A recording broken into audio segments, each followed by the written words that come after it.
Que a graça e a paz de Cristo esteja sobre a sua vida, sobre a sua casa, sobre a sua família. Hoje nós estamos aqui para o nosso sexto encontro da matéria de evangelismo. Eu quero primeiro louvar a Deus por sua vida, que tem refletido sobre esse tema, que tem pensado, que tem realizado os trabalhos, que tem influenciado pessoas aí na sua igreja. Esse é um tema muito importante. Semana passada nós tivemos um bate-papo no aplicativo e hoje eu queria refletir um pouquinho com você a respeito do evangelismo na mão de pecadores, ou seja, o quanto o pecado ele influencia criando obstáculos para a evangelização. O livro de Atos mostra não somente o nascimento da igreja, como também descreve o evangelismo como acontecia no começo da igreja primitiva. Nós já tivemos uma matéria ou uma aula a respeito desse assunto, falando do evangelismo na igreja primitiva. Mas, ao contrário da ideia moderna de que as igrejas devem fazer que os descrentes se sintam à vontade, a ênfase da igreja primitiva de Atos era a pureza. Aqui, irmãos, eu queria refletir um pouquinho com você a respeito dessa contextualização que tem existido em alguns lugares, flexibilizando um pouquinho os valores, os princípios e até mesmo a santidade para que possa atrair aqueles que não conhecem a Jesus, aqueles que ainda não tiveram um encontro com Deus. Eu queria que você pudesse pensar comigo a respeito do que a Bíblia narra sobre conversão. Quando a gente olha para algumas pessoas que tiveram um encontro com Jesus, nós percebemos que esse encontro ele era transformador. Coloco aqui a respeito da mulher samaritana, que ao ter um encontro com Jesus, ela conta para todo mundo e outras pessoas querem conhecer um pouco mais sobre esse Jesus, que até pensar se esse Jesus era o Messias prometido do Antigo Testamento. Nós olhamos para Zaqueu e vemos Zaqueu querendo restituir aquilo que de alguma forma ele tinha defraudado as pessoas na cobrança dos impostos.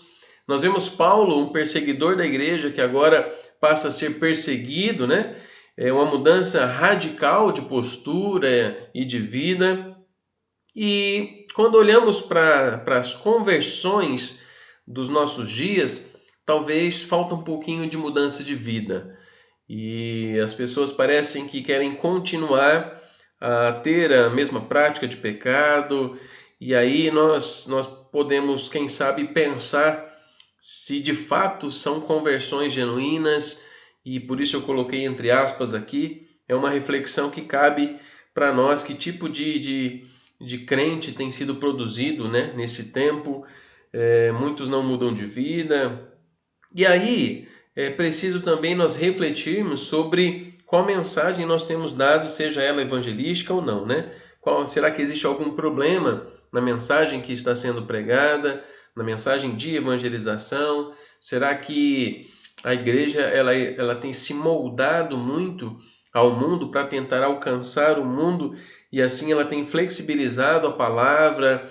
É uma reflexão muito importante para nós como missionários, como evangelistas, tá? Quando nós olhamos para a igreja do primeiro século, em especial para a igreja dos tempos ali apostólicos, nós vemos que as pessoas eles eram transformados em pregadores. Eles conheciam a Jesus e eles queriam propagar essa mensagem. Muitos deles acabaram até se tornando mártires, Morreram por causa da sua fé, mas não abriam mão de viver essa fé, de estarem completamente se entregando e vivendo por causa dessa fé, ou para essa fé. Hoje nós temos, quem sabe, uma igreja muito mais diluída, não sei se esse é o termo, mas parece que as pessoas eles querem continuar vivendo da forma que estavam e agregar, quem sabe, um conteúdo religioso, uma religiosidade apenas, mas não mudança de vida, tá? Quando caminhamos um pouquinho no livro de Atos, nós vemos o salto que a igreja deu, de 120 convertidos para 3.000 e depois para 5.000, e pessoas chegaram com todo tipo de crença, com todo tipo de histórico de vida, com tradições, e eles estavam juntos ali e precisavam ser ensinados, Mas apesar de pessoas virem de diversas diversas ideologias, filosofias, enfim. A mensagem era apenas uma, né? E a mensagem era o próprio Cristo. Às vezes nós pregamos o plano de salvação, muito usado, as 4 leis espirituais e outras fórmulas evangelísticas, quando nossa mensagem tem que ser o próprio Cristo. É a vida dele, a mensagem dele, a crucificação e a ressurreição. Cabe aqui também uma reflexão do nosso evangelismo, das estratégias, da maneira que nós temos usado, tá? Ou as palavras, a prática evangelística da igreja. Irmãos, pensando a respeito diretamente dessa diferença da igreja primitiva, da conversão, da prática de vida, nós podemos olhar para Atos capítulo 5, a história lá de Ananias e Safira, e pensar um pouquinho de como Deus tratou essa situação de mentira no meio da igreja e qual o impacto disso, né? Nós vemos Ananias e Safira, vocês conhecem a história, venderam sua propriedade e trouxeram parte do valor, falando que o valor estava todo ali, agiram com mentira e Deus tratou-os de uma forma bem rígida, a ponto de os dois morrerem por causa dessa mentira, né? Por que Deus ele agiu com tanta precisão, com tanta autoridade, com tanta justiça no caso deles? Irmãos, se Deus não tivesse feito assim no início da igreja, o pecado teria entrado e se estabelecido ali, e essa mensagem de mudança de vida, de santidade, de renúncia, essa mensagem ela teria sido comprometida, porque a prática de vida da igreja seria uma prática de vida diferente daquela que era pregada, ensinada e vivida por Cristo. E hoje, olhando para a igreja, nós temos essa duplicidade, às vezes, de pensamento, um discurso distante da prática. Isso compromete a nossa mensagem evangelística diante da sociedade. A mensagem que os cristãos têm de dar ao mundo não é a que tolera o pecado e pecadores, mas que Deus odeia o pecado. Quando o mundo entender que Deus julgará o pecado, as pessoas estarão preparadas para compreender também que Deus, por sua graça, providenciou um meio para o perdão completo. Essa é a mensagem do Evangelho. Irmãos, essa frase que está lá no livro do MacArthur eu achei espetacular.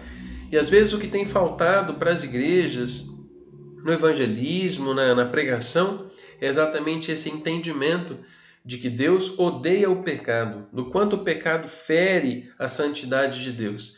Porque quando a pessoa ela não entende o seu pecado, ela deixa de entender a graça de Deus, ela deixa de entender a importância do sacrifício da cruz, ela deixa de entender o quanto Deus a amou e assim deixa de compreender a palavra de salvação.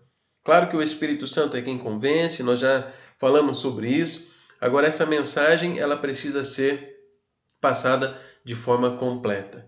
Deus, ele odeia o pecado. E isso precisa estar na nossa mensagem de evangelização, até para que as pessoas entendam o quanto foi o sacrifício da cruz, a importância de tudo isso, tá?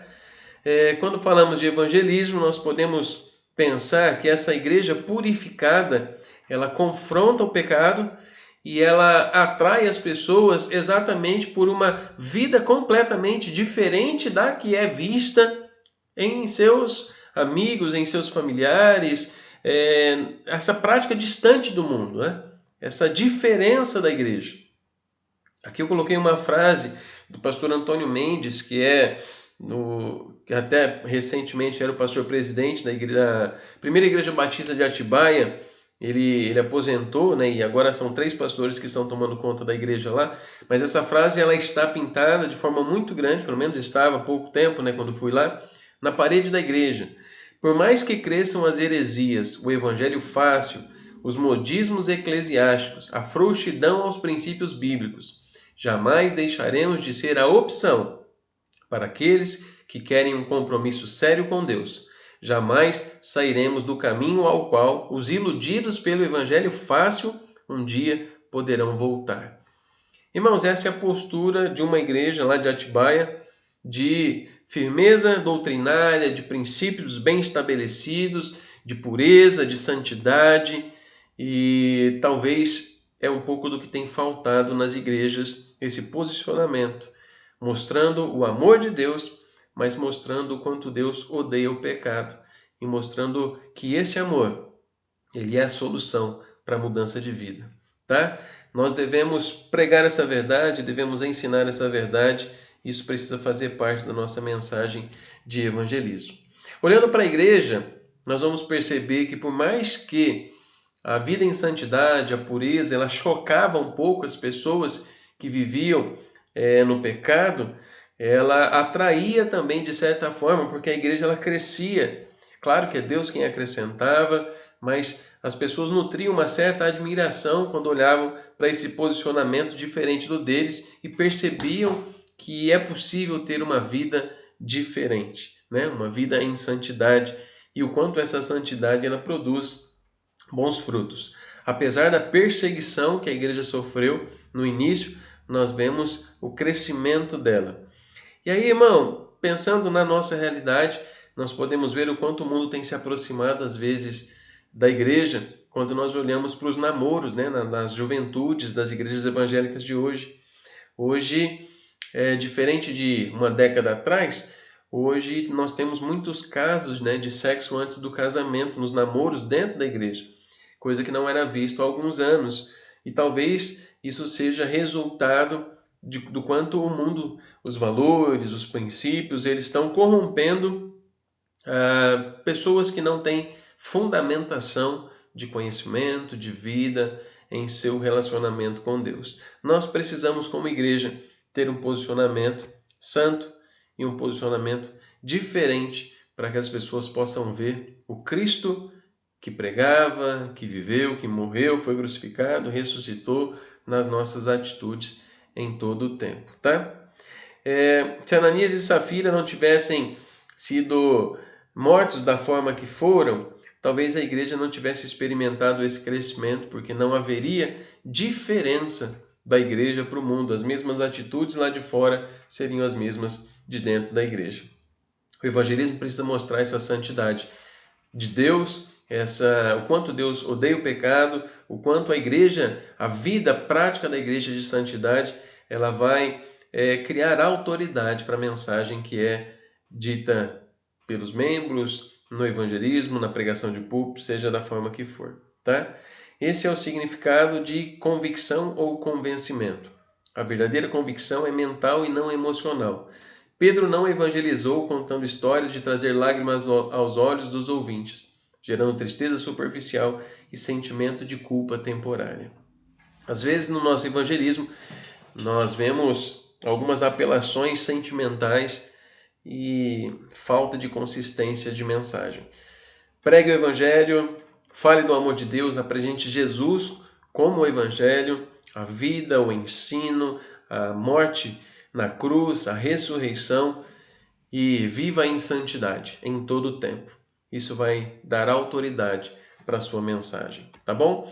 Aqui tem as orientações para o seu trabalho, fonte 14, qual a sua percepção a respeito da igreja nos dias de hoje. Pensa um pouquinho a respeito dessa conversão, se tem mudança de vida ou não, se as pessoas estão mudando de vida, por que você acredita que elas permanecem em seus pecados? Né? Será que existe essa transformação de forma geral, tá, irmão? Não precisa citar casos específicos, não, porque nós sabemos que em toda comunidade, toda igreja, você vai ter, salvos o joio e o trigo, você vai ter essa diferença, tá? Mas de forma geral, quando nós vemos a igreja de 2020, qual a percepção que nós temos? Se ela está diferente do mundo, nos seus valores, nos seus princípios bíblicos, tá, irmãos? Não estou falando de usos e costumes, não. Estou falando de Bíblia. Ou se está muito confusa a coisa. A igreja tem seu evangelismo comprometido por causa do pecado? Uma igreja que acaba abraçando os valores do mundo, ela consegue apresentar uma mudança de vida, uma salvação, algo do céu? Ou ela está comprometida quando vai fazer o seu evangelismo? E como missionários, qual a contribuição que nós podemos ter na nossa mensagem de evangelismo para que gere santidade e que as pessoas entendam o quanto o pecado afeta a todos e o quanto eles precisam e nós precisamos dessa salvação. Que Deus te abençoe, forte abraço e entregue o teu trabalho, faça com dedicação, pense sobre o assunto, que eu tenho certeza que vai ser bênção para a sua vida, tá bom?